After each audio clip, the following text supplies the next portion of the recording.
Prime Minister Mark Carney has asked his ministers to cut federal spending by 15% over the next 3 years. That is a really remarkable goal and a really good goal. The federal government is way too big. This year alone, its deficit will be about $92 billion. $92 billion. Last year, when it was $62 billion, we thought they were crazy. 92 is way worse.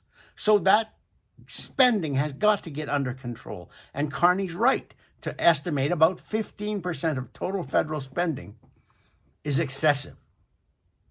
But there's only one way that you're going to get to a 15% reduction in 3 years, and that is to cut a lot of civil servants. Under the Trudeau government, in 10 years, the federal public service grew by 40%. That's a staggering number. There are now almost 450,000 federal civil servants. Of course that has to come down. It represents easily about 40% of federal spending goes just to the federal workforce. And the interesting thing for me is that they added 40% employees, but they added 70% to the payroll, which means they were hiring executives and managers. They weren't hiring frontline workers, people who can process passports or get your application in for a pension or look at your taxes, although I don't think they need to hire more people to look at taxes. But you get the drift. There are not a lot of frontline workers in those new hires. So there has to be a lot of bloat in there that the federal government can cut.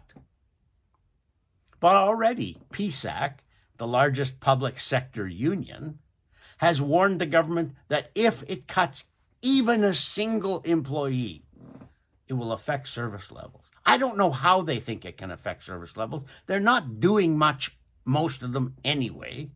About 60% or more of federal civil servants are still not following the rule that the federal government brought in last September that they have to work in the office at least 3 days a week. Most of them, 60%, almost 2/3, are not yet following those rules. So I'm not exactly sure what it is that will be lost if the federal government cuts a lot of civil servants.